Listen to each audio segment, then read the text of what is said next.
morning, everybody. Welcome to HMB's Business Morning Commute. As per usual, I am your host, Chris Dames. Hope you're having a lovely morning. The sun is shining outside, so it's a good start to the day. Russ is going to start to let people in, and we'll say hello and see how they're getting on. And the first one to come up, let's take a look, is Simon Lewin. How are you, Simon? I'm very well, thank you. Very Good. well. Good morning, everyone. Morning, morning. How's your week been, mate?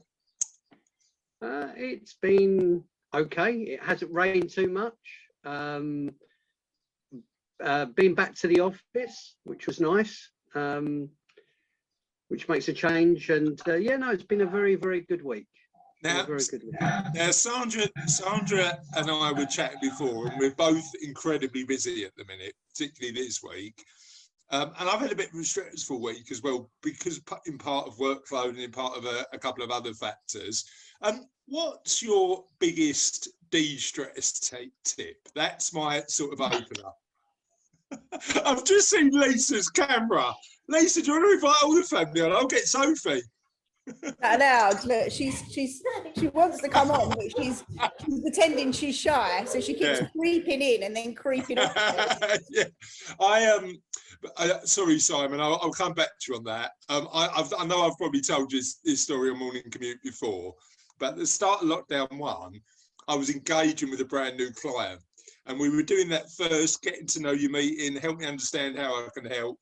Really good client, and Sophie decided to come into the camera. She'd been out in the garden with the biggest piece of mud and grass I've ever seen in my life. I've just gone, Dad, have a look at this. Now, I've never had to professionally deal with that, Lisa. How'd you manage that? I don't know. Oh, we've had it a lot because the kids have been homeschooling, and I don't know. I think you just tell people you've got kids and everyone just accepts it, don't they? Yeah, I think people understand now. Yeah, not as bad as that man, you know, the one that first went viral. Do you remember? The lawyer. It was when his wife came in and just had to say, you know, maybe this isn't the most appropriate environment. But yeah, we've had it like Paul works upstairs, so they go into him as well, and usually it was like we were trying to help them with like maths homework and areas of pyramids and things like that. That was a bit tough at times, but they're pretty good. They're 10 now, so they kind of no. But Neve really wants to be a star. Like, she's literally waiting in the wings here. She wants to come and say hello. I mean, we've completely lost the framework of the meeting. But Neve, come and have a chat. How are you? She's gone now. She's gone. They're going to school in 5 minutes, so don't worry. No she won't overtake the whole meeting. All right, let's go back to Simon. Simon, I'm really sorry about that. Do your kids want to pop in or what? You know, I don't know. They're a little bit old now to be able to do that. All right, so tell me. So before Neve took over the meeting, we're talking about tough weeks and what you do to relieve stress. So what's your biggest tip to do that? Well, I think it's sort of practice what you preach, and when you give business advice to clients, it's about setting boundaries and having some sort of strategy, structure in place, which means you either fold up everything that's on your desk if you're working from home, and don't have a dedicated space. So it's as though you're, you know, leaving a office workplace, or if you do have a dedicated place, shut the door and don't return and don't answer your emails. But I would say the thing is, it's about having hobbies, interests, things that actually motivate you. So, you know, because you're quite handy, aren't you? You know, unlike me, you're quite you love a DIY project. You got anything going on at the minute? Oh, painting at the moment. No, I've got no paint on my fingers, but painting, and probably be a bit of flooring as well at some point in the not too distant future, just to finish off a room that we've been doing a little bit of project work on. And I think the challenge sometimes with most projects is it starts as being a small thing and then it ends up being a big thing because you uncover all of the disasters underneath. There's always another job, isn't stuff there? back. Yeah. Okay, cool. Thanks. I really appreciate that. We'll come around and talk business in a minute. Steve, how are you, mate? Well, good, thank you very much. Good. Tell me about how your week's been. Been a busy week. I think nothing really seems to change, in fairness. Yeah, it's been nice actually. We've had some of our sort of insurer partners in the office this week for a face-to-face meeting, which you kind of forget just how much you enjoy having face-to-face meetings and just that interaction with people rather than obviously doing it through the traditional methods like Zoom. But yeah, it's been a really good week. Yeah, good stuff. And talk to me about how you switch off. What do you do to make sure that you're getting a bit of time to yourself?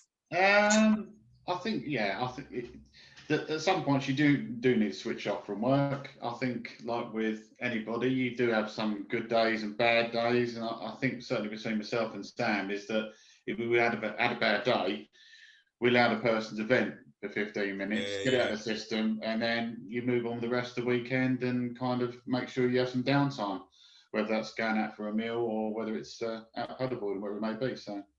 Yeah, and I suppose it's interesting, isn't it? Because I work with Catsy, and I know that you and Sam don't work together, but you're in a position where you talk quite a lot.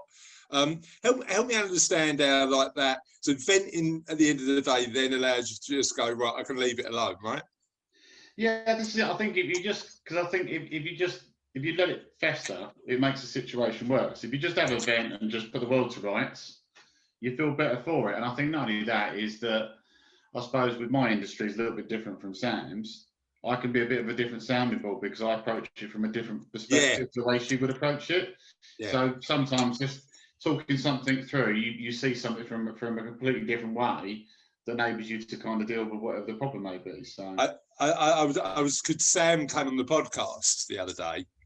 We interviewed for the podcast. It's going out probably end of August, I think, Russ. In terms of going out, but we had a conversation, a really interesting one, about do not disturb on the phone, and I have do not disturb permanently on my phone, so I never get any notifications at all.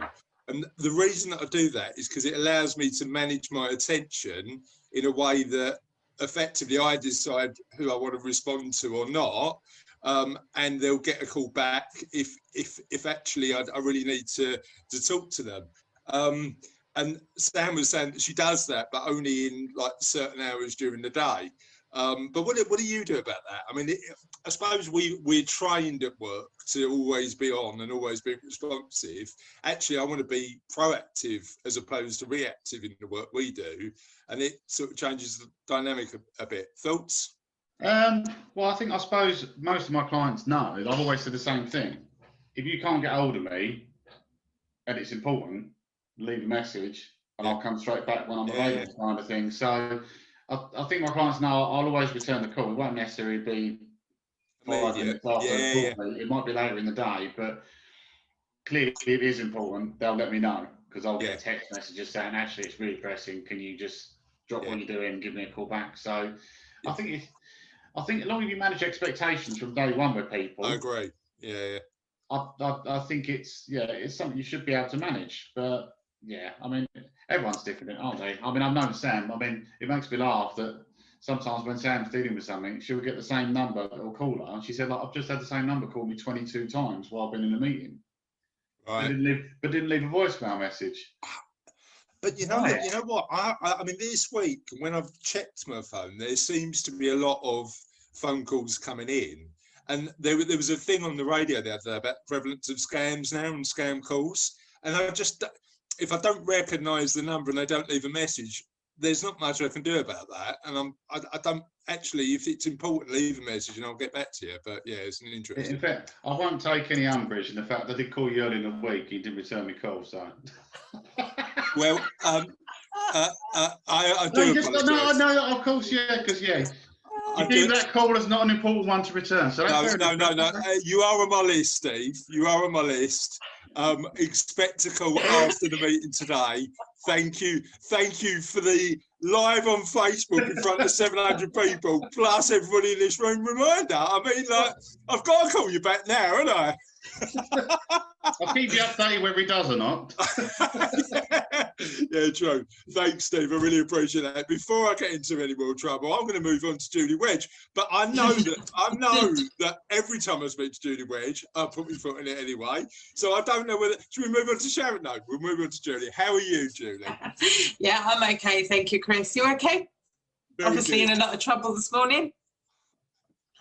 Why is that any different to normal? How's your week been? Yeah, I've had a good week, thank you. I got my first event today, so I'm a bit nervous actually. Oh, what live event? Yeah, I'm really nervous. So. Tell me about it. God, this is going to sound really strange. Not in that way, but I'm hosting a wake, if that makes sense. Yeah. But it's my first one that I'm going to have to be there and be with actual people, so I'm a bit nervous. Yeah, it has been strange coming back out, hasn't it? And there is a bit of a transition to do that. So talk to me about what you do and again, knowing your sense of humour, Julie, I'm a bit scared about asking this, but what do you do to relieve stress? No comment. What a question to ask. Oh God! What a question to ask, especially me. Come on. We're moving Not a on. lot. We are very quickly moving on. Sharon, help me, please. How are you? First, I have to stop laughing before I can help you. Oh, no comment. No comment. I mean, that's almost as good as my husband's nearly chopped his finger off. I mean, that is just like that shocks me. But that no comment. Sorry, Sharon. How you doing? I'm good, thank you. How are you? Really, really good. But I'm enjoying myself this morning. Really, really good. But very busy. How's life for you? Yeah, no, all good. And then we got a bit of a belter this week. We had somebody over last Thursday, just sort of literally walk through the house, out into the garden to the conservatory, through the conservatory, into the garden to do some weights with my son. And on Monday, we got told he has COVID. So having been as totally paranoid as we have been all through this madness, we then opened our door and let it in the house. Yeah. So learned a lesson here. Won't be doing that again. Yeah. Garden route people. Sorry, you can't come in. You need to do a test before you enter the door. Yes. Where's your natural flow? Prove it.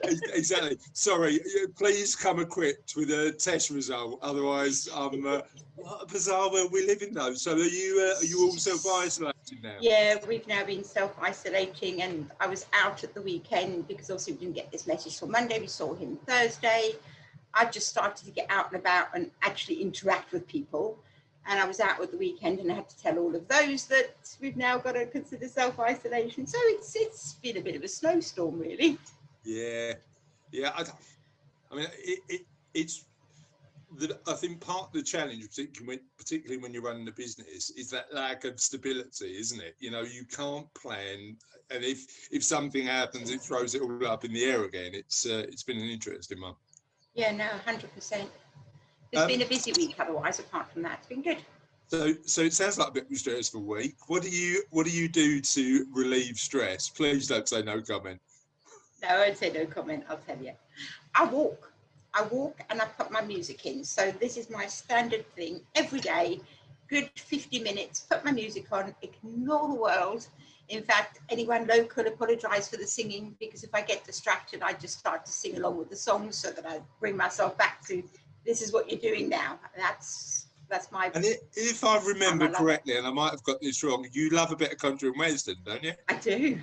So what country and western song is the one you think actually that's the one I love? Oh, I've got a playlist of it's about 3.5 hours long, and it's all just my favourites. But the top one, I suppose, has got to be Stealing Cinderella. I love that song. Stealing Cinderella. I'm not a country and western fan, but I'll look that up and see what I think. I'll send it to you on YouTube. Oh, cool. All right, I'll take a look. Now we have got somebody new join us. Now, I apologise because your name's come up as Dean Adams at the bottom, so I'm going to have to ask who you are and welcome to the community. Thank you. I'm Denise. Denise. I'm from Right. Alison Peak. Ah, hi Denise, how you doing? Hello. I'm fine, thank you. How are you? Good, yeah, very good this morning. Talk to me about your week. How's it been? Busy as usual. It's been, luckily I'm not a residential conveyancer, so it's not been as bad for me as the rest of the departments. But well, I've been speaking to a decent amount of lawyers this week on behalf of our clients, and apparently their residential conveyancing departments have been both celebrating the end of stamp duty exemptions and just being absolutely swamped. So yeah. What did they do to celebrate? Did they do last night? There were definitely drinks last night, and there's a lot of the team are actually off for a few days. So you know what? I don't blame them. And what, took a few days off. Yeah. And what department are you in? I do the corporate. So I'm a commercial corporate lawyer. Okay, good stuff. Well, we'll hear a bit more about that. Talk to me a little bit about what you do, even though you're not in the residential conveyancing department, to relieve stress. Difficult one. I've got a 3-year-old and a 5-year-old, so it's sort of like once I get home, all work stress goes out the door because it's full attention onto those two. Yeah, kids are a decent distraction, aren't they? Yeah. Kids are a decent distraction. I mean, my two are 9 and 17, and some of the stuff they come out with, just like, if you're thinking about anything else, it's so weird. Some of the stuff they say, it just makes me laugh. So my 17-year-old is said, Dad, can we watch Loki on Disney Plus? You know, Loki's come out on Disney Plus, and it's got Owen Wilson in. Now I know Owen Wilson from like Marley and Me and Wedding Crashers and all that sort of stuff. Charlotte said, you know, the two main actors, it's got Tom Hiddleston in and the bloke from the Sophology advert, because that's the only thing she'd ever seen him in. But yeah, you can't really think about work when you're having ridiculous conversations with your kids. No, it's true. They're good distractions.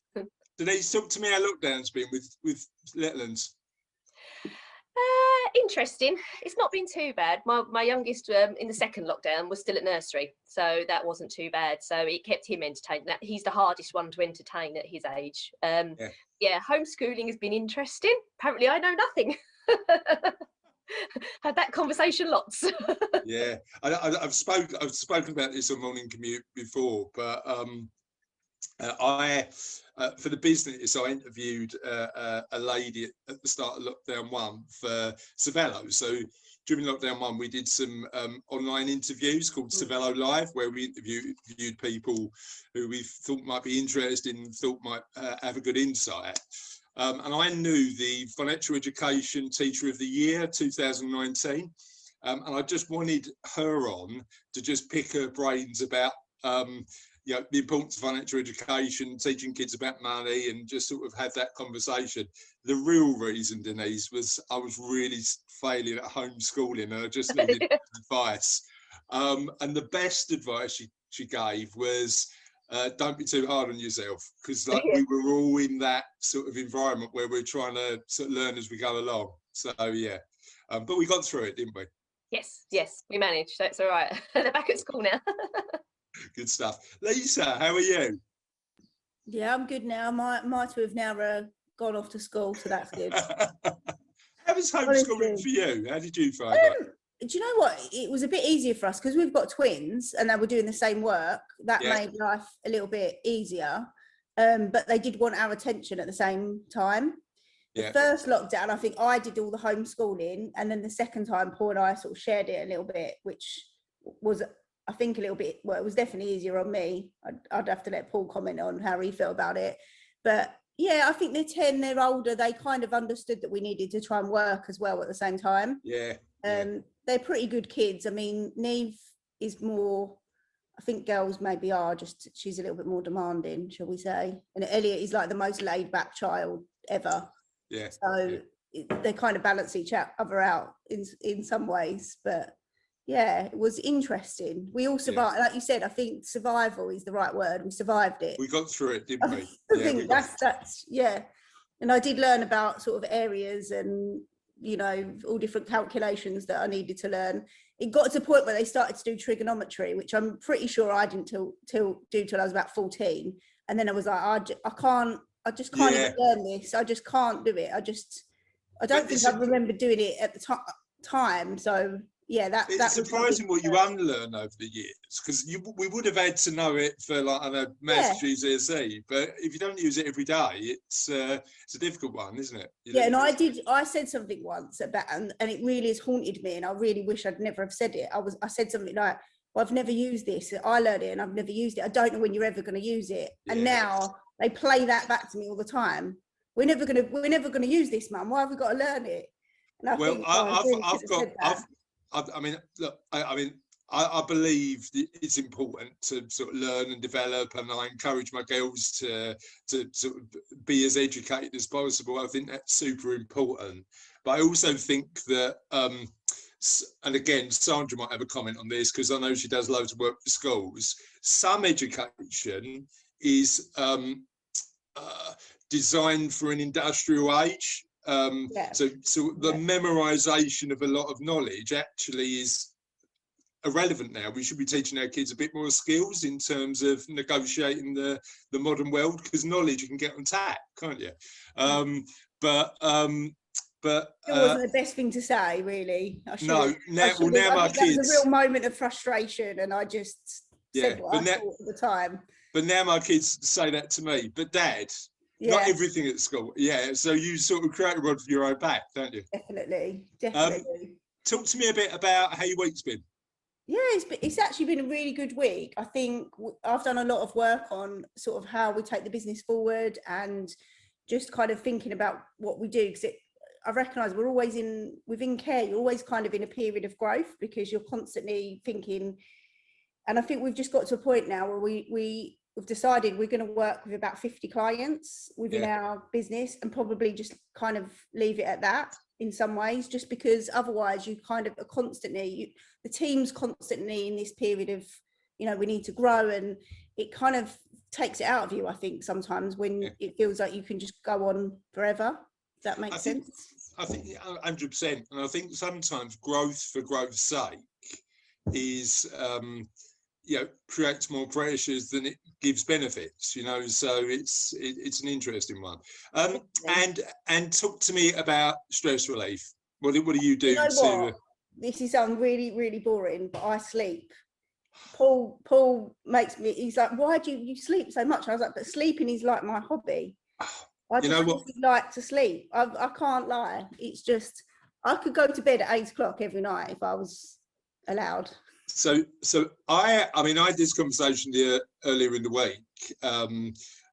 I said that I love a power nap, and somebody said to me, how long is your power nap? I went, I don't know, about an hour to 2 hours. They went, no, Chris, that's a sleep, right? The power nap is 20 minutes. A sleep is like 2 hours. But I had a particularly stressful day on Wednesday because a third party let one of my clients down, and I had to have a bit of a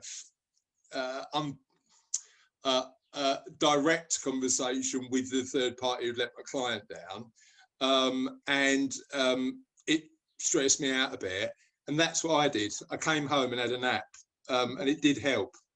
I think it works both ways. I think if I'm stressed, I probably am not the nicest of people.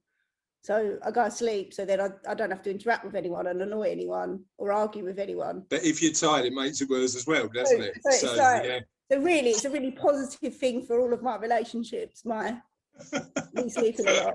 Sleep, I like it. That's a really. I'll ask Paul about that next week. All right? He'll definitely tell you I sleep a lot. So, yeah. Good stuff. Mark, how are you? Yeah, good morning. I'm well. I'm sitting here chuckling at all these conversations going on as how having a blended family with 6 children, but fortunate, and the 7 children, I forgot one of them, a bit like Boris, along the way. And fortunately, they're all older now and they don't live with us. But I have to tell you, nothing changes as the time goes on with regard to demand. So you've got a lot to look forward to, Chris. And those power naps will be going up from 2 hours, I can tell you. Well, you know what's weird, Mark? So the challenge, as you say, the challenges change, and because we've got a 9-year-old and a 17-year-old, the conversations range from sort of making sure she's like the 9-year-old stays on track with education and the relationships that happen at that age, all the way through to now university and what we need to do to prepare for that. So it's interesting. Just a big thank you. Steve delivered the book you sent me, so I'm really looking forward to reading that. I really appreciate you doing that. Yeah. Talk to me a little bit about stress relief. What do you do? Well, you know, I think I'm probably going to get booed and hissed by this when I say, but I think one of the things that I've developed over the years is actually, before it was vogue to do, was actually to live the principles of mindfulness. Yeah. And one of the things with mindfulness is that if you can truly get to the place where you refuse to get into things that you can't really deal with at that point in time. So doing one thing at a time and recognizing that there is a finite amount of work that you can actually do. And I mean, over certainly the last 2 years, with all that's gone on within the charity and the world at large, we've had to reduce the number of staff. And I mean, I work really crazy hours in terms of keeping everything going. But I just have to every day actually say to myself, you know, if I can't get that done, I can't get it done. And actually, that's, I think, is one of the greatest stress reliefs that you can ever have. I too am rather partial to the power nap. It does tend to give rise at home to the comment from my wife that I'm either working or sleeping, which is a fair comment to actually make. But okay, so a comment and a question then. Number one, so I'm not great at mindfulness, but I do practice stoicism, which focuses on a lot of those principles. And one of the key tenets of stoicism is only worry about what you can control. Yep. And that's not a bad principle to live on. Help me understand, what is the longest nap you can have before it turns into a sleep? Oh, well, I mean, I have this sort of ability that you can actually peg me on a washing line and I can go to sleep. So the big risk is when I'm driving home from work at 8 o'clock in the evening, is if the change of the traffic lights is too long, I can actually nod off at the light. So I think they constitute as 15-second nap. But you know, the problem is, Chris, as you know, the shorter you sleep for, the stranger it is when you wake up, because you feel that hours has elapsed. Well, particularly as people are peeping their own behind you, Mark. I mean, you don't want... that's the most stressful part of the day. Well, we are definitely moving on. Linda, how are you? Oh, Linda is on mute. We're going to say hello to Linda. Oh, sorry. And how's your week been? Pretty full on. I just words to describe people. I've got new clients who think that I'm only there for them, nobody else, and that they can call me whenever they like, however long they like. And if I tell them I've got another meeting, that doesn't matter. Yeah, I get the challenge of that. Talk to me about stress relief. What do you do to relax? I have a cat. Okay. So sometimes I cheat and go and work in the garden, and he sits on the table lying there, and I'm stroking him while I'm working, and it's all very relaxed and lovely. And then the other time that it gets too much, I just switch everything off and I do have a nap. But literally, I don't have to, I set a clock, but it doesn't matter because I'll wake up within about 30 minutes. So half hour is a proper nap, isn't it? Yeah. Is that what we're saying? Any more than that is like a sleep? If you have longer than that, I just wouldn't, everything has gone out of your head. You know, when you come round, you still want to be able to function and do the things that you need to do. So, but unlike Mark, you don't, like, there isn't bibbing horns behind you waking you up, no? No. I'm trying to beat the lights before they change. Good stuff. And Sandra, how are you? Yeah, I'm good, Chris. I'm really good. How are you doing? Good, yeah, very good, thank you. Talk to me about stress relief. What do you do to relieve stress? I go. I'm a bit like Sharon. I go for a walk. I'm trying to get my fitness level up, so I'm doing a bit of walking at the moment. But I also do quite a bit of reading. As you know, Chris, and I think you're part of us as well. We do a book club, so I try to read my book every night as well. Just sit in sort of some peace and quiet, and take my head out of work and do some reading as well. I'm a big reader, and I love music as well. But you know, a big reader for me is definitely downtime. And do you? I mean, because I suppose the challenge is always you're always reading about business and always thinking about it. So, what are you reading fiction at the minute? What's your favourite fiction book? Oh, I love things like Jack Reacher, all of that sort of, you know, Lee Child, James Patterson, all of that sort of stuff. And I've always got something like that on my Kindle. So I'm always reading that, or I've got my business books, but I try to read at least a couple of books in tangent, a business book and a fictional book. It gives you that bit of stress relief. And I tell you one book that I love that's in the James Patterson realm. There's a book called I Am Pilgrim. Have you ever read that? No, It's right, amazing. I'm taking a note of that. It's like a Dan Brown, James Patterson style thriller, and literally it's a 420 page. I read it in a day and a half. Absolutely, I loved it. Absolutely loved it. It's worth giving it a read if you like that sort of thing. Right, that's definitely on my Kindle then. That's cool, good stuff. Kindle. All right, so that's the pleasantries over. That lasted quite a long time. We are going to talk a little bit of business, and we are going to start with Mr. Lewin. Simon, tell me a little bit about you, your business, what's going on in the minute, and the sort of connections you're looking for. Right. For those people who don't know me, my name is Simon Lewin. I work for an organisation called East London Business Plays. We are a fully funded organisation, which in essence means free, and we offer business support to businesses across London. We are actually funded in part by Havering Council. So if you aren't a member of our organisation, it's something worth considering. From our perspective, what we are keen to do is to try and take businesses in the direction that they want to, depending on, it's not always about money, it's about growth, it's being happy, enjoying what they're doing. The challenges that we've had over the last 18 months have made people reflect, look at you know, what they're doing, possibly pivot what they're doing, but also I think there's been an element not only supporting the business but the business owner behind that as well. During this week I've had quite a few new clients come on board, which is nice to see. So people are starting to think, you know what, I do need to go back, and having an accountability partner isn't a weakness. I think that sometimes can be the challenge of saying, well, if I need someone to come in, you know, are they going to boss me around?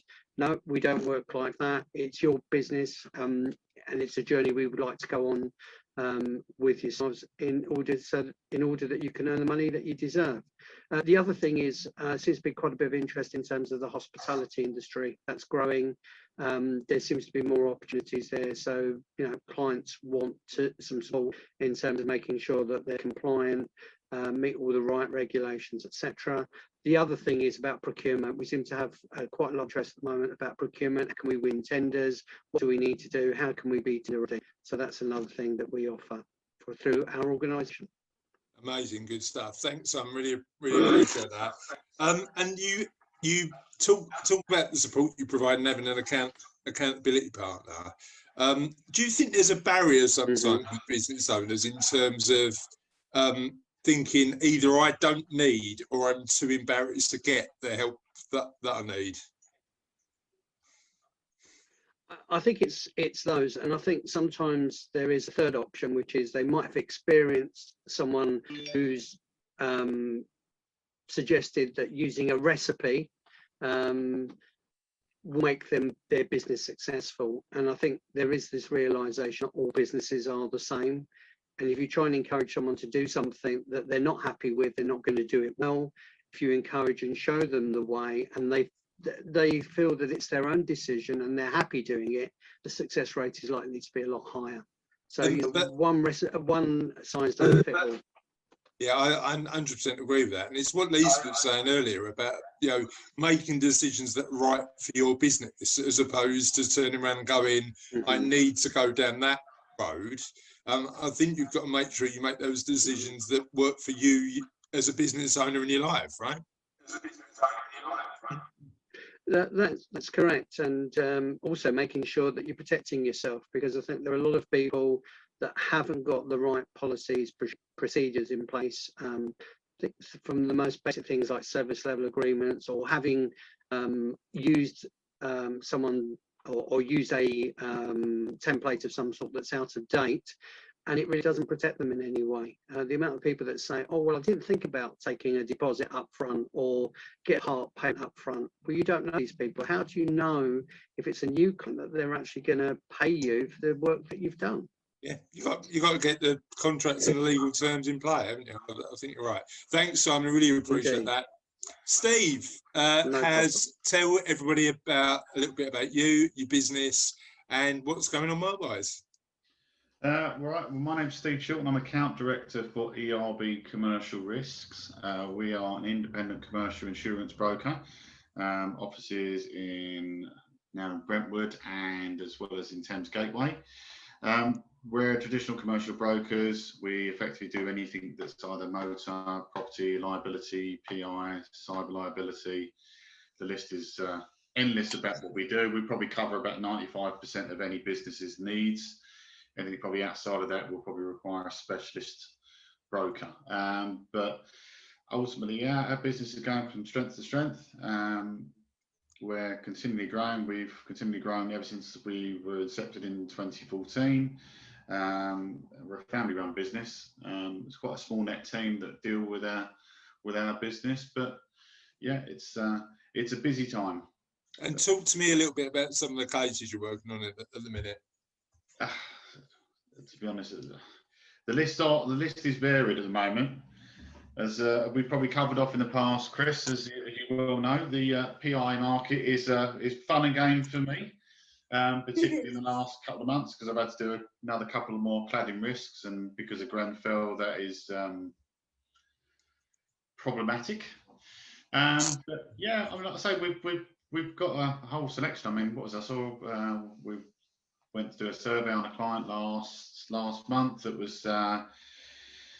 Is a specialist in doing security on sort of anti-terror kind of doors and glass and what have you, which is, I mean, that was an interesting survey sort of carry out. So yeah, you told me that he was showing you the doors and some robust tests, right? Yeah, but this is it. When you're walking around a premises to sort of just to check what a client does, and then you're suddenly aware of a 6'5" bloke stood behind you, who's built like the proverbial, with a sledgehammer in his hand. You kind of like, hang on a second. And it was just simply just to show us that the glass and the doors were literally impenetrable as he went at it hammer and tong for about a minute without. I bet that was a relief. But yeah, he was an enthusiastic gentleman. But it was a bit of a different meeting to what we're probably used to. But yeah, it's nice. I mean, the thing is, I think with ERB is that, yes, we kind of have historical kind of connections in haulage and logistic transport, but every single year we bring on a different type of client. Yeah. So we're not, yes, we like I say, we are very kind of good at what we do in regards to certain areas. There's no area we don't kind of venture into, which is always nice because it makes you think on your feet all the time. So. Yeah, and you get to learn and continue to be honest with you, there's still so many people out there that I have conversations with that are just being so poorly advised, that just being given the wrong kind of advice and suggestions that policy covers them for certain things, and it simply doesn't, or they've been told it doesn't cover them when it does. So it's You know what? It's a real shame as well, I think, because I've got a case at the minute where somebody's been advised and we've taken a look at the advice they've given and it's not great. And part of me says, okay, we will win that client and that client will come over and work with us. But also part of me says, I wish our profession was better. Do you know, there's an element where you want the advice, for the reputation of the profession, you want the advice to be better. So it's a difficult one, isn't it? And I think with all industries, you're always going to have the good apples and the bad ones. But as you say, it then puts you firmly in the crosshairs for people when they've had a bad experience. Oh, all insurance brokers are like X, Y, Z, or all estate agents are like X, Y, Z. And yeah, there's always going to be a limit that, some have had bad experiences, but you can't sort of tar and feather the entire industry purely because one bad experience. And it's not with anything. Any client we actually bring on it's a kind of, we're having to educate them and teach them about why we do what we do. Yeah.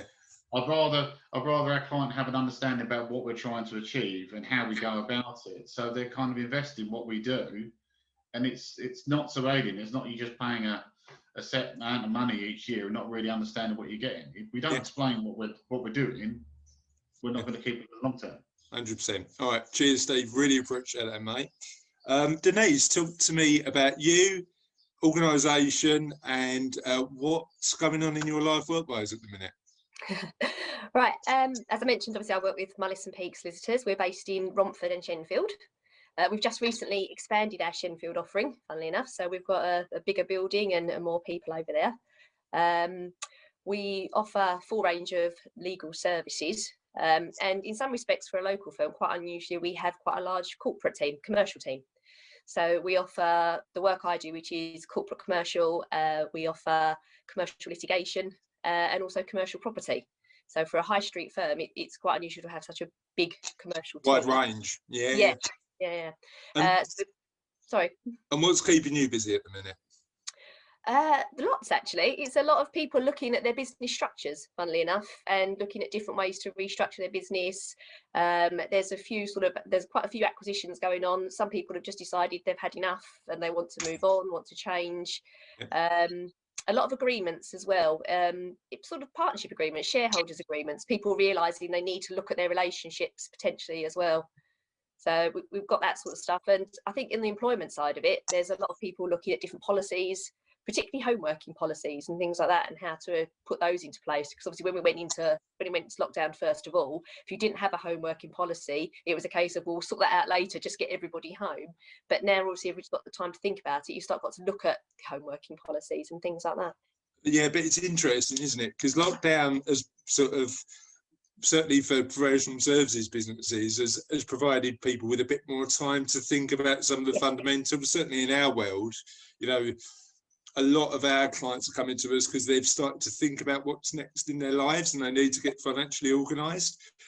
So it has been I need to get my ducks in a row, either from a legal perspective or from a financial perspective, or looking at their lives.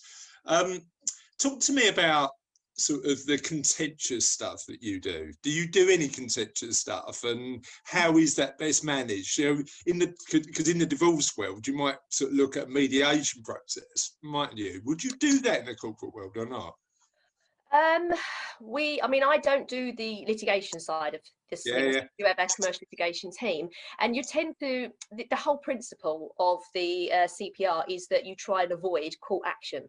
So even sort of mediation, from when if family is contentious, it's always going to be contentious. Everybody's highly strung, and it's a very, very emotive subject. When it comes to commercial litigation, the key is really explaining to the clients that it is commercial. It isn't sort of personal. So look at it from a business perspective and say to them, well, we can go through these points and we can argue these things, but you've got to look at, when it comes to commercial, principles can be expensive. So you've got to try and take a step back. Pragmatic, yeah. Exactly. Think about it and say, right, okay, in actual fact, you may not want to do X, Y, and Z, but in the long run, if you do that, it may save you from having to go down the court route. It may save you a lot of time. It may save you a lot of money. And it's just trying to get people to understand that in actual fact, talking is the best way forwards in commercial. And it's the point that Simon made earlier on, because I don't know if you find this as well, Denise, but sometimes people are too close to the problem, right? And you need a professional or somebody to support them to go, look, we need to provide this alternative perspective that might sort of be a bit more pragmatic, but get the solution you want in a bit of a quicker way. Yes, no, definitely. And it also helps in some ways because you can take the heat out of it for people because you've now separated them. You've got two people in the middle talking about it for them. And as long as you can advise them sensibly, you can take the heat out of an argument and potentially say to people, you don't have to feel like it's you saying this. You know, we are the professionals. I can say to you from a professional point of view, this is the right answer. And it's okay, it's not you now making that decision and feeling like you're going to wind someone up. Yeah, we can take it out from them. Well, thanks for joining us this morning. Welcome to the community. Hopefully it's been an enjoyable experience so far. A few random conversations, but that's as normal for Avery Means Business meeting. And on that note, Julie Wedge. Calming.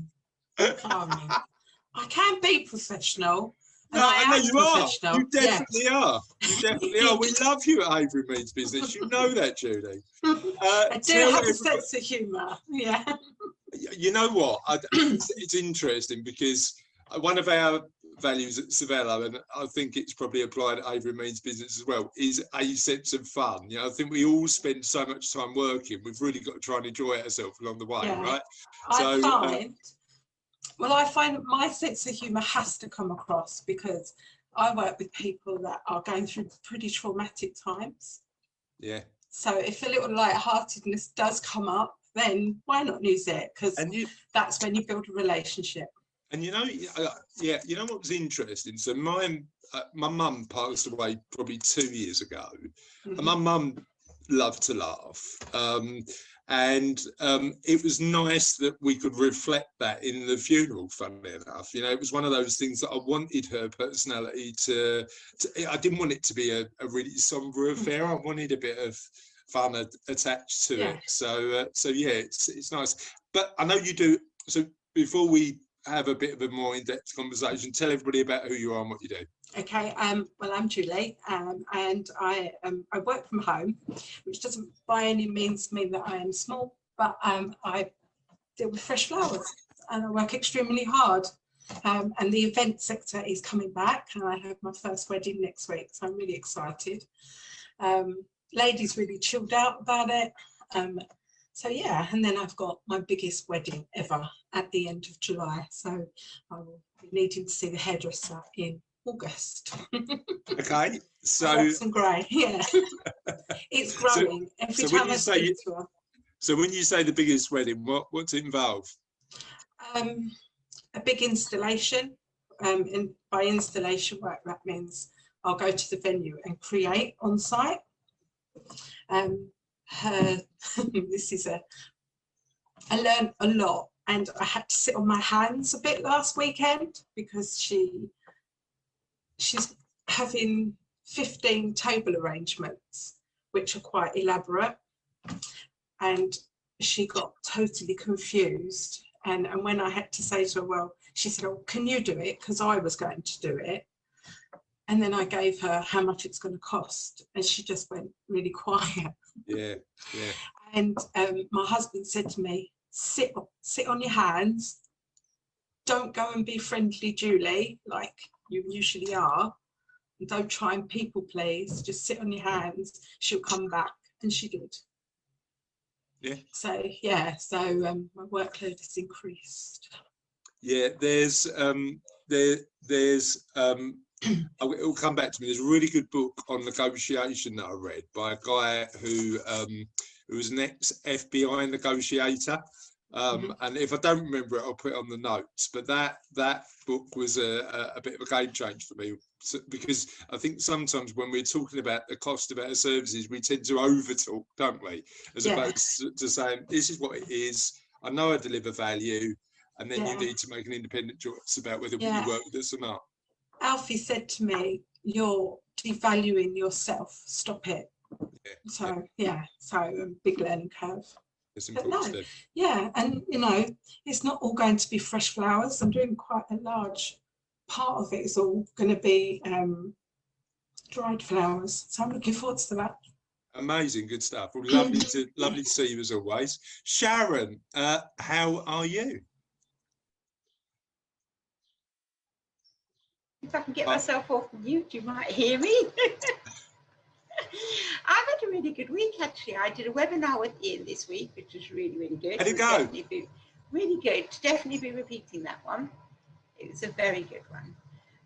What else I've done? I've taken on a few new clients, which has been really nice. And for me, the really nice thing is they're coming from referrals, from people I know, from people I've worked with, from other clients, which is really nice because that brings an extra special to it. So it's good. Yeah, you know what? I mean, 100% of our business comes from people either approaching us directly or from referrals. So we don't do any advertising or anything like that. And I agree with you. It's always better when you get introduced by a client, because the relationship has already started, hasn't it? Really.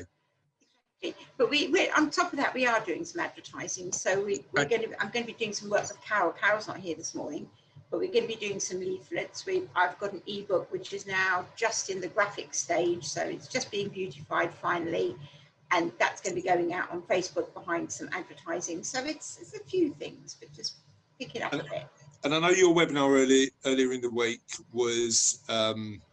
I know your webinar earlier in the week was about helping sort of not the startups, but businesses in the early stages of their life. Share a couple of the tips that you shared on the webinar. So there were a few things. One is to get your processes in place before you get really, really busy, because once your business picks up, to go back and try and put your processes in place is very, very difficult. So do those first. Make sure that you're on top of your bookkeeping from the off, because catching up with the backlog just doesn't help your business, and it gives you that awareness of where you're spending your money. And really think, my usual tip is really think about where you store your profit, because storing in the stationery cupboard is not a good place. True, absolutely right. Thanks, Sharon, really appreciate that. Mark, tell everybody a little bit about you, your organisation and the work you do. Yeah, great. Thanks for that. So I've been really enjoying the light-hearted with a serious undertone of the meeting. And I was just reflecting. I've been scribbling some things down on a piece of paper.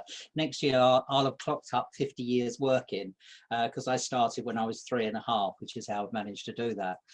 But the first 36 years of that, I worked in the commercial business area, like all of you, and had a couple of stints of running in my own businesses. And then quite late on, just after 50, I actually started to move across into the not-for-profit sector, into a school first, and then into a couple of charities.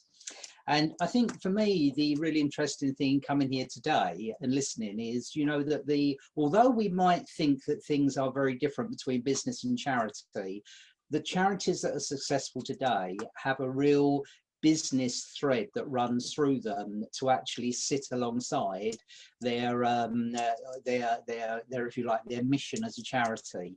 And we've got a very active board. We've got two of our trustees are from Malison Peak, as you would well know, and so we've got that mixture together in there.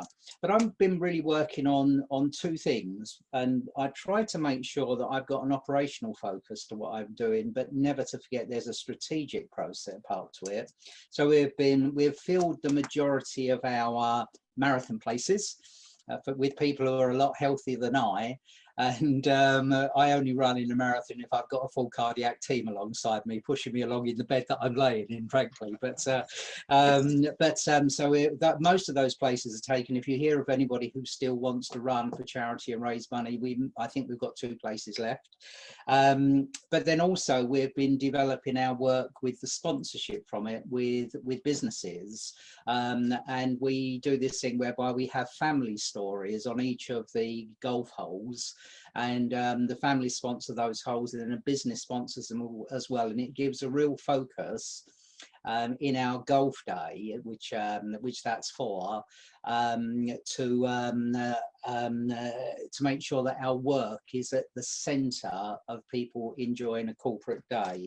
So that's going well. Sorry, Christian. And when's the golf day, Mark? Golf day is on the 17th of September. So fingers crossed that everything is going to come right in terms of what the PM has to say on the 19th of July. But we're pretty well set that unless there's no way we can do it, the golf day will go ahead somehow or other.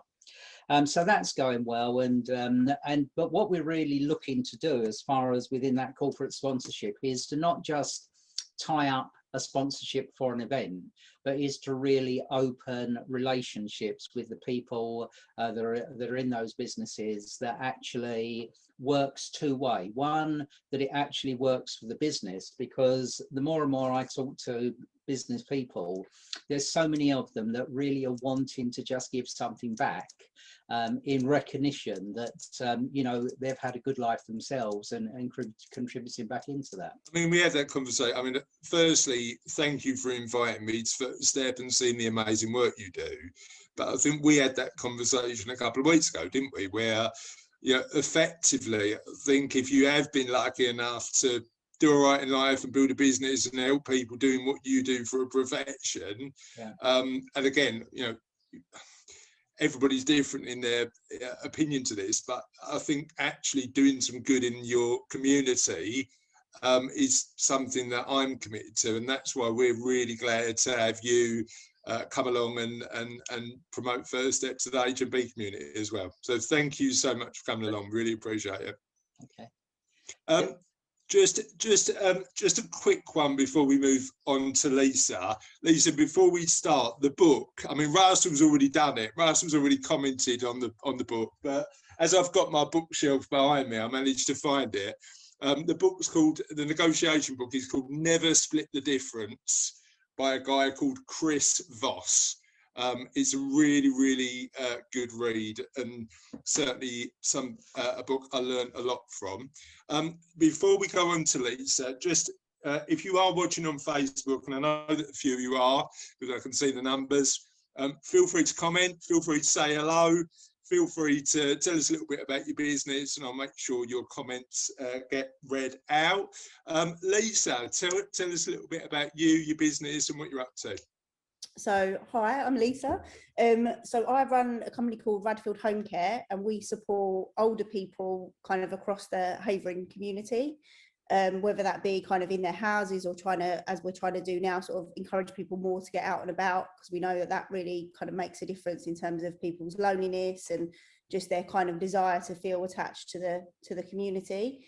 I think we also recognise that when somebody needs care, there's a lot of stress on the sons and the daughters and the people that are actually kind of looking after and sometimes a carer to that older person.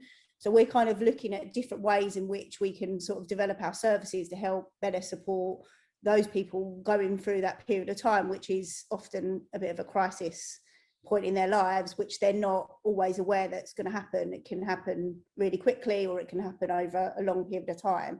So we're kind of keen to really sort of talk to people about some of the things that they struggle with, so that we can make sure that the things that we're doing kind of actually are going to be things that help people. And I know part of your service is just giving people that quality of life as opposed to just care, isn't it? And doing stuff that supports them to live their life in a happy way. Tell us a little bit about that.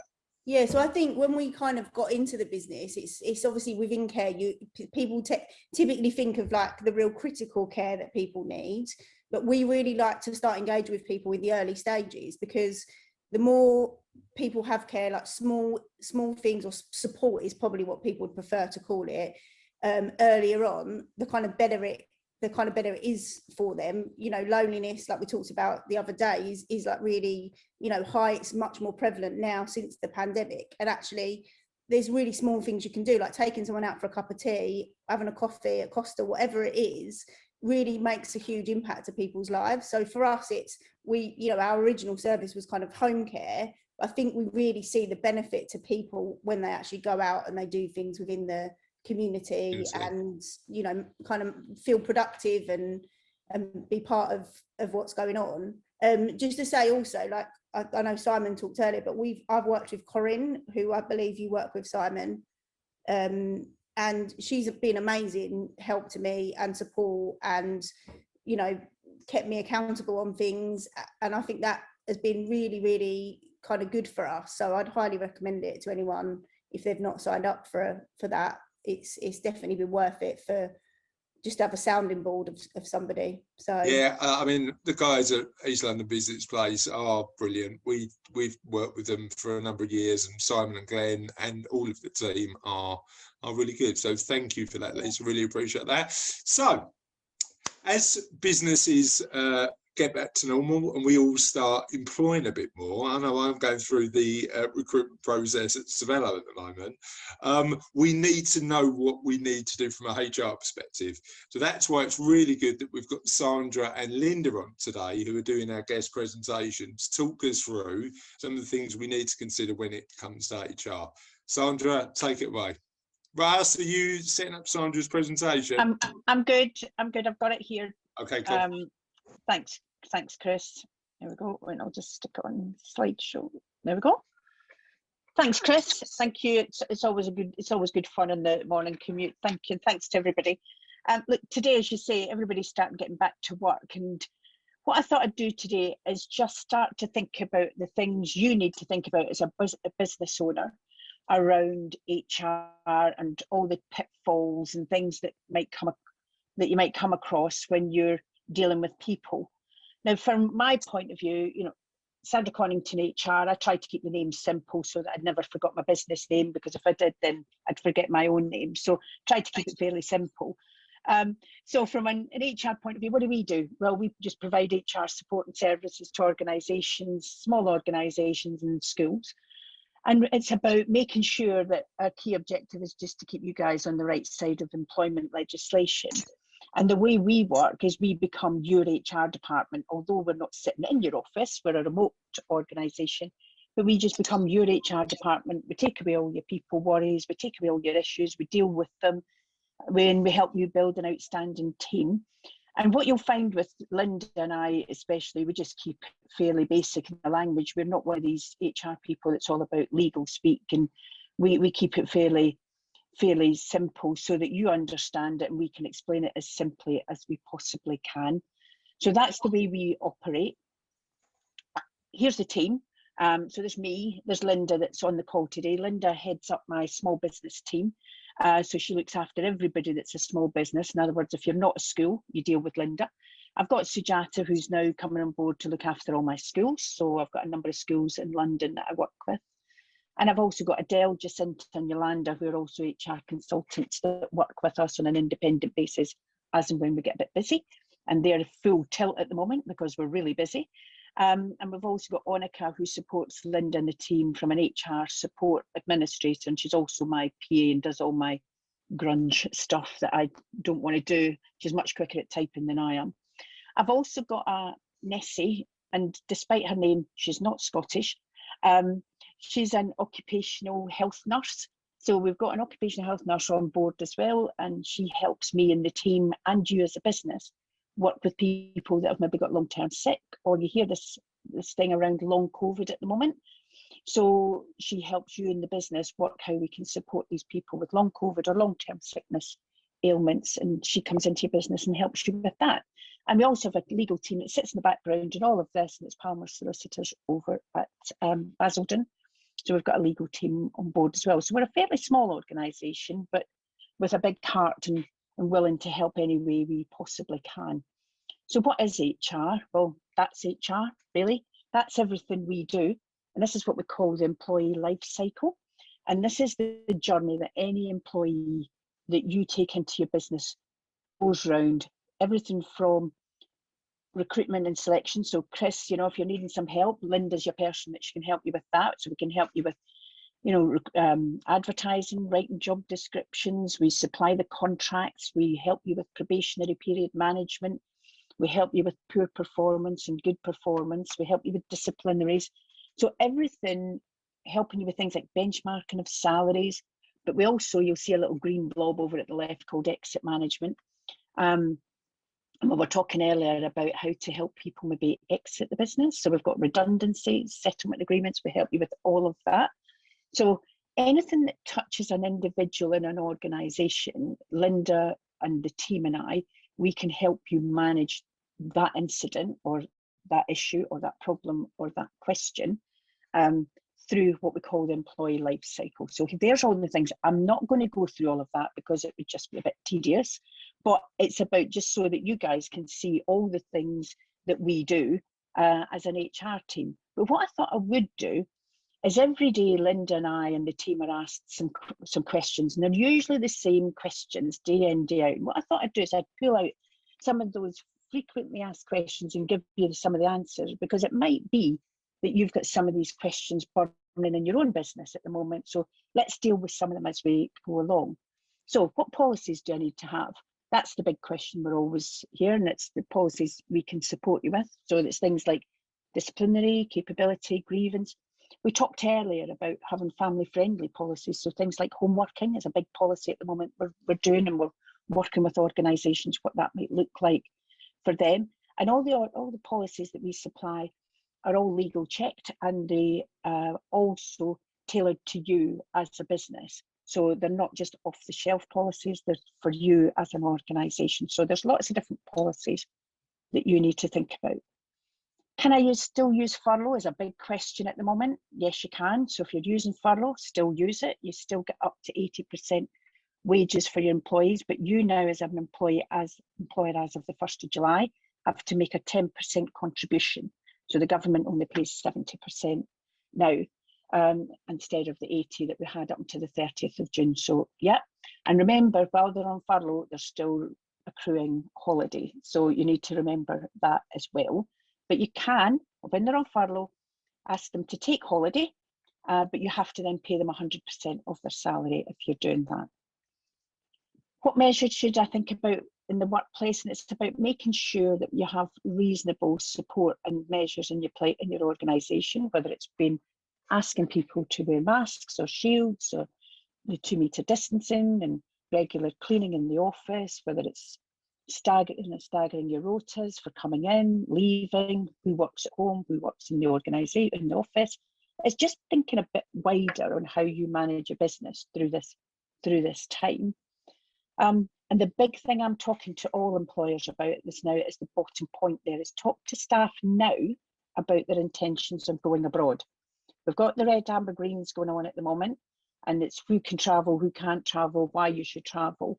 And when you go there, is there self-isolation? When you come back, is there self-isolation? And it's about getting people to start to think, are they going to get back from their holidays and do their period of isolation and be able to come back to work at the day they're supposed to be back at work?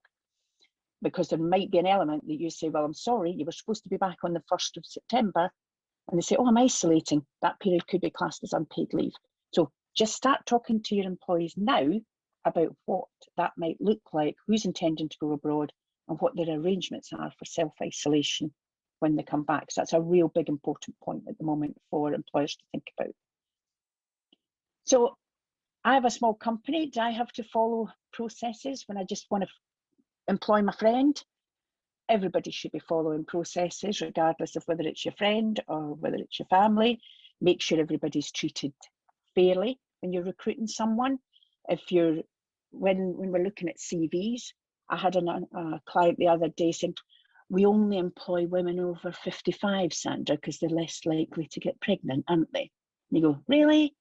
Or I work in a construction company, women have no place in there. Really? So think really clearly about some of the personal biases you might have in your thinking when you're recruiting people. It's about being fair, it's about being equitable across the piece. And also starting to think about that last point. Did you know that even though you don't employ someone, they could still take you to an employment tribunal for discrimination? So just bear that in mind. Make sure that when you're asking questions in an interview, every single person is asked the same questions. Keeps it fair. Bit around Brexit as well, just thinking about when you are recruiting someone, check that they actually have the right to work in the UK. So checking things like whether it's passports, visas, have they actually got the right to settle in the UK? So there's all of that legislation. I could bore you for hours on that, but I'm not going to do that. But it's just something that you need to think about when you're employing someone. Do they actually have the right to work in the UK? And if they haven't already got their settled status, they could, at some point after the 1st of July, be deported. And you as an organisation could be fined heavily for employing an illegal worker. So just be really careful when you're employing someone, do your right to work checks. If you need help with that, let us know, and we can help you with what that actually looks like. Onboarding, as I call it. I only employ family and friends, get this a lot. So do I need a contract for them? Yes, you do. Regardless of whether it's your mother, your father, your brother, your sister, or whoever, everybody is entitled to a contract on the day they start, not 12 weeks later, on the day they start, because it's got to lay out the terms and conditions of their employment, what they're going to get paid, when they're going to pay it. And also it's thinking about what they're paid. You have to pay everyone at least the national minimum wage. So just thinking about that. Also, create a job description. At least then people will know what's expected of them. You can hold them to account against that job description. Be really clear what the job is and what you expect them to do. Then you can manage them, especially in the probationary period. But don't be afraid to have those difficult conversations. If they're not performing, tell them. Don't hide it. Don't think it's easier to have a nice conversation, because it only becomes trouble later on. Can I give someone a verbal warning? No. Verbal warnings, we're asked this every day almost. Can I just give someone a verbal warning? No. Verbal warnings don't actually exist as a warning type in ACAS anymore.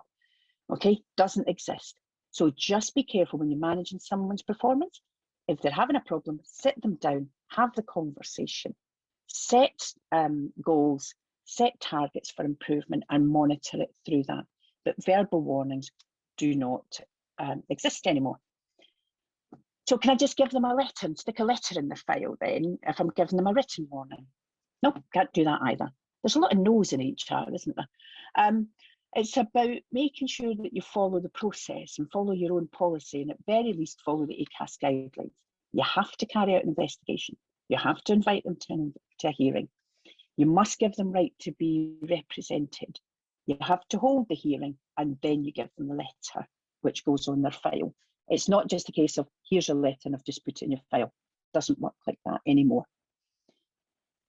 Here's a question for you. How many days are employees legally allowed to have off sick every year? None. The entitlement is to be paid for sickness leave, not to have sickness leave. And people get that confused, and people also think they're entitled to sickness leave, which is added on to their holiday entitlement. No, it's not.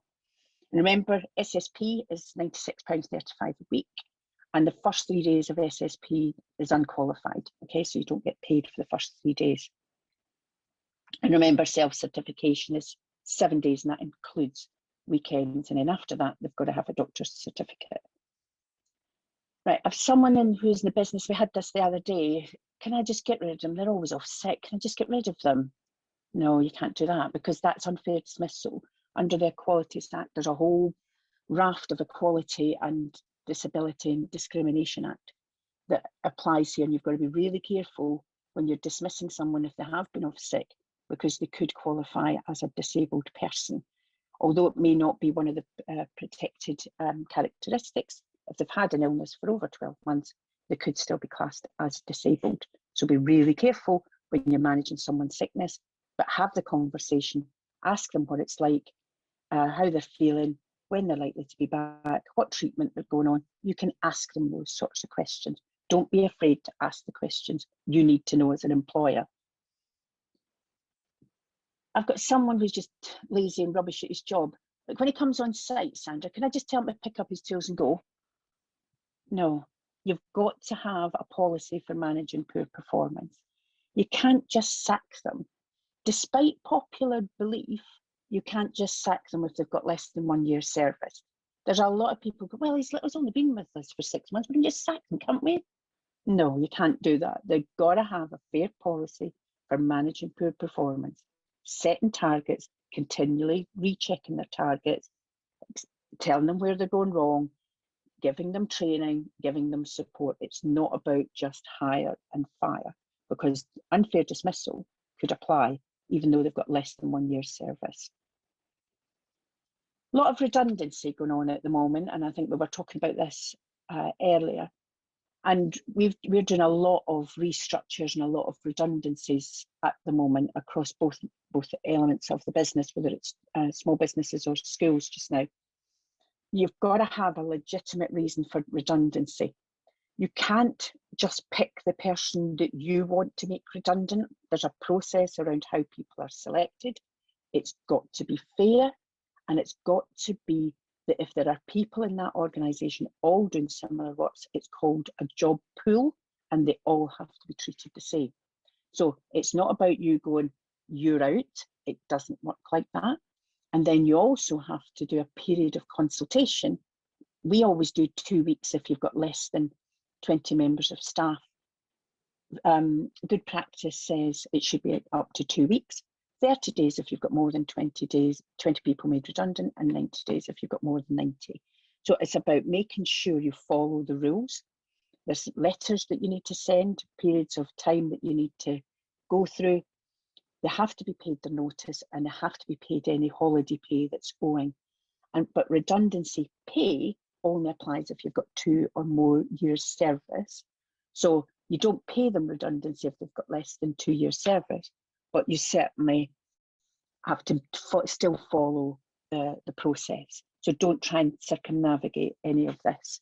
It's about just asking for help, and we can help you do that. Can I just sack someone? No, there are 5 key points there for dismissing someone. And we would always say to you, we'll help you through that, whether it's misconduct, capability, redundancy, what we call statutory legality or breach of statutory restriction. And that can be something like, say, for example, someone loses their driving licence and their job is actually a driver. We can dismiss for that reason because they could no longer do their job. We would look at possibly finding them another job if your organisation was big enough. But it's about making sure that when someone is being dismissed, you do it in the proper way, in the proper timescale, with all the proper procedures to keep you out of tribunal. If not, if you're in tribunal, there's a whole heap of nonsense goes on around there. It's really painful, it's really expensive. So let's not get there. But we can help you with all of that as and when you need it, and hopefully we never have to see you in tribunal. So making sure you just fit with the policies that you actually have. That's the whistle stop tour to some of the frequently asked questions, Chris. What I want to do is just say, does anybody have any questions for Linda and I? We'd be happy to answer any of them. So I've got a couple to start off with. I suppose one of the areas that's sort of more prominent at the minute is people looking at their flexible working arrangements, particularly sort of people doing 2 days a week in the office and, you know, working from home and all of that sort of good stuff. If somebody hasn't got a flexible working policy in place, what do they need to do? What's the steps they need to take to make sure that it works both for the employees but also for the business? That's the real point there, Chris. You have under ACAS, you know, you don't have to have an actual policy. We can help you with a policy for your organisation, but you can follow the ACAS rules, and it's really clear. It's about asking the person to apply for flexible working. There's a process they need to, a form they need to fill in, download it from the ACAS website. They fill it in and say, this is what I want, this is what it looks like, and this could be the effect on the business. You need to meet with that person and say to them, explain to me what you're thinking. You then have that sort of two-way conversation that says, well, that might not work for us, but here's something that might work. And you come to hopefully a meeting of minds somewhere in the middle. Once you do that, now you can do one of two things. You can either put it in flexible working in as a trial period to say, well, let's see how it works for a year or 6 months, or you can go straight to a permanent change in your contract, Chris. Then that's it, it's a permanent change. Now, under legislation, people are only allowed to make one application per year for flexible working. So even if you say no, because as a business, you have the right to say no. You don't have, you only have to consider it. You don't have to accept it, but that's their chance gone for a year. And there are 8 reasons that you can say no to flexible working. It's not just because I don't want to. You have to have at least one of the 8 legal reasons. And then I suppose the other one was, you know, you talked about that sort of disciplinary process and having a clear process in place. If there's a written warning, what's the next step? You know, has it got to be a number of written warnings before dismissal, or how does it work? No, it doesn't have to be. You can have first written warning, second written warning, and then dismissal. But depending on what's happened, what the level of misconduct it is, you actually can go straight to what we call gross misconduct, which could result in them being summarily dismissed. In other words, their employment is ended on that day that the hearing takes place. But if it's just a continuing misconduct, continually being late, for example, or continually doing something in the organisation that they shouldn't, you'll have your first written warning, your second written warning, your final and dismissal. So you do take it through a process unless it's gross misconduct. But gross misconduct has to be really clearly defined as to what that might look like. Great stuff. Anybody else got any other questions? Steve? Sandra, just obviously with the advent of flexible working, if you take, for example, a business that's historically been based in London and obviously has to pay a certain salary to attract certain individuals, where does the company stand in regards to an employee asking for flexible working, but obviously being on a package that would normally associate with paying a London wage? Well, the wages the wage. Can I just add two things to that, because that came up, you know, I don't know if you were on the last Inner Circle, Steve, but we actually had that dialogue. So it'd be interesting to hear Sandra's answer, because one of the things that came up is London waiting. You know, is that boost? Does that continue to apply if people are not commuting to town? So yes. It does. Yes, wages are wages. From a contractual point of view, when you hire me on a particular wage, whether it's got London waiting or not London waiting in it. And it's that bit that you have your salary. Your salary is your salary. You cannot reduce anyone's salary just because they're now not coming into London. The salary is contractual. The only way you can reduce someone's salary is if you were going to formal consultation with them. So you would have to consult with them. If they said, no, thank you, I'm not reducing my wage, you can impose it, but that means you would have to dismiss the person and re-employ them on a new contract. That usually means you end up in tribunal with constructive dismissal. So you need to be really, really careful. So sadly, Steve, their salary is their salary, and that's what they have, and that's what they have to keep. But I understand your point, but unfortunately, under legislation.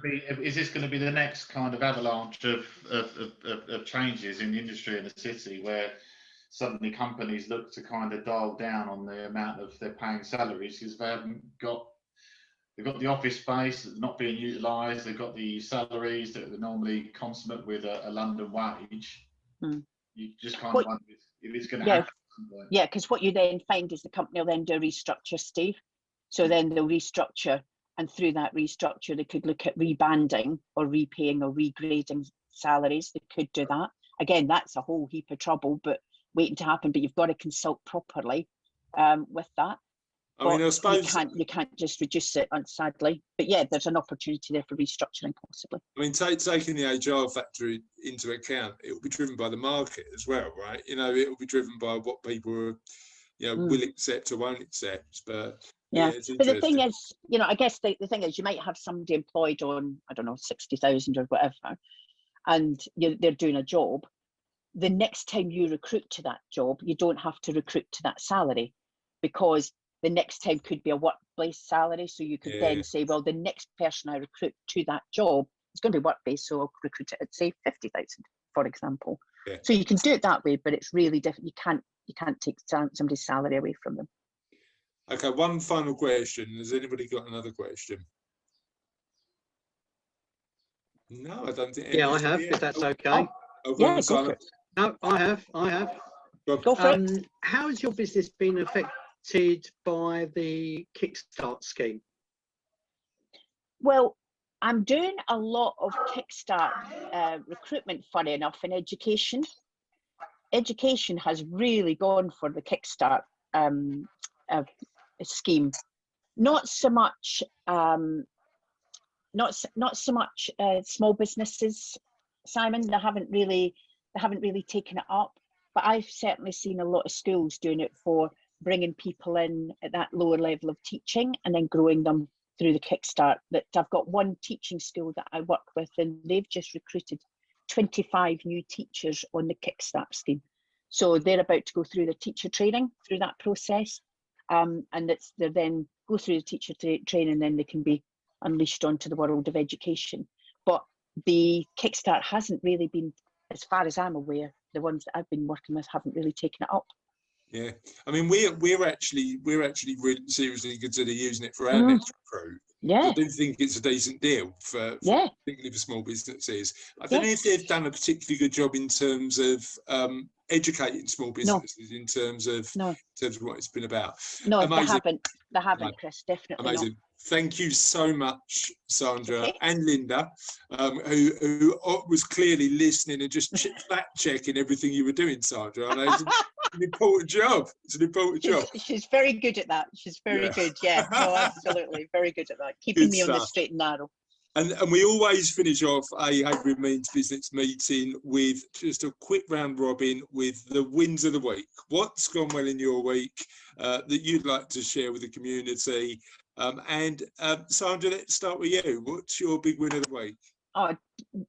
Been able to secure another 2 new schools coming on board with me, coming on stream after September, and we're absolutely thrilled with that. A couple of really good, nice little schools coming on, and I know, you know, Linda looks after my small businesses, and we've had a couple of nice new little clients coming in there as well. So through all of this, we've been busy and we've been gathering new clients at some speed, actually. So it's great. It's another couple to add to the fold.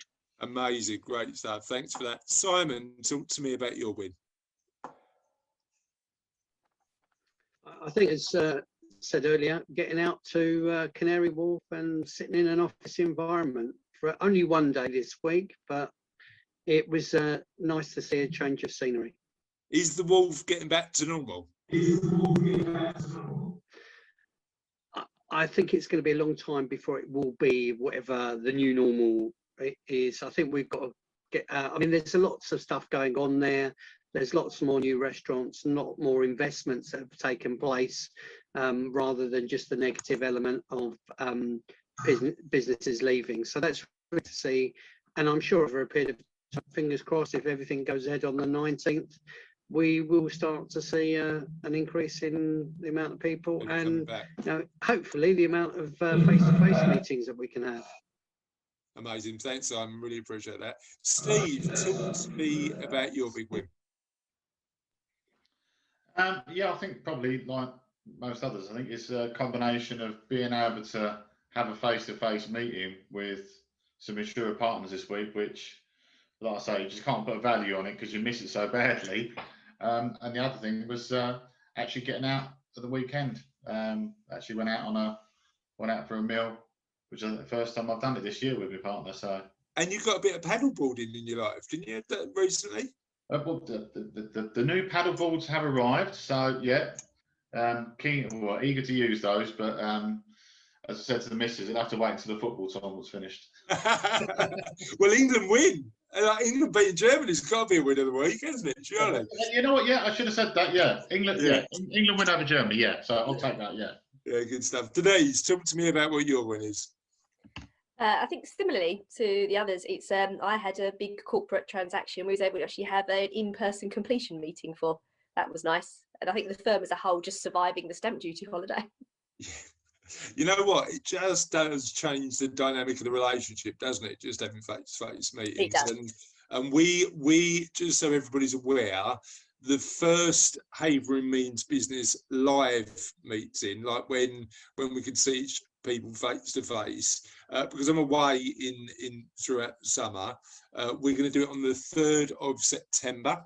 And that should be a really good event. We're trying to organise it at the minute, but it will be in partnership with the CME Centre, and we're going to invite a lot of their businesses who are based in the CME Centre along as well. So it should be a really good collaboration. So just don't know times yet, but make sure you put that in your diary. Sharon, talk to me about your win. Our win's got to be surviving self-isolation. We've sort of got out of the habit of doing that, so that's got to be a big win. We haven't killed each other. We've made it through. We're nearly there. Yeah. Can I just? That is a bonus. I mean, we were due to go for a bit of dinner as well, Sharon, which I'm disappointed we had to cancel. Sorry. We'll, I know we've rearranged, and I'm looking forward to that. Can I just say, one of the things that I'm not enjoying about having people coming into the office is people eating my biscuits. Now, I did get accused of eating too many chocolate biscuits this week, and I did. Like Carol Housley came in for a one-to-one. Is it any coincidence that she came in and my chocolate biscuits went missing? Look, I'll let you be the judge. I don't think you should say that. Carol's not here to defend herself and put the record straight. In Carol's defence, just in case. Well, to be frank, Sharon, I think both Herv, Russ, Cassie, and Carol are pointing the finger in my direction, and I might be a little bit responsible for a couple of those chocolate biscuits going missing. Mark, what's your win of the week, mate? I'd say two things, is that we've been having families back in since the beginning of the year, January, and Chris, when you came, you did loiter in one of our family sessions to see what was going on. And that always, for me, my office is next to the family rooms, and it highlights for me what I'm doing in my room is all about. And the other thing, which is on the more financial side, was we had a £2,000 donation in for the Rotary Club this week. So that's always very appreciated. Great stuff. Well done, Mark. Lisa, what's your win? I think probably just focusing a little bit more on the strategy of the business and doing stuff like that, which I don't always kind of make time for. So I think that's probably been a bit of a big win, really. Yeah. Getting the balance right between working on and working in is always a difficult one, isn't it? And when you find time to do a bit of working on, it's yeah, definitely, yeah. So I've definitely never had that balance quite right. I'm always usually working in the business rather than on it. So do business owners ever get it perfect? No, I don't. So no, I mean, I never get anything perfect, but you know, if we can get close, we're trying and get close. Yeah, exactly. Anyway, thank you everybody for coming along this morning. As always, I've really enjoyed seeing you. Hope you have a really amazing Friday and a lovely week next week, and I will see you on the community soon. See you later. Bye. Thank you. See you all. Thanks for giving us lots to smile about this morning. Nice to see you, Mark. See you later, mate. Bye. See ya. Bye, Chris. Bye, Bye, everybody. everyone. Have a good weekend. Have a good one.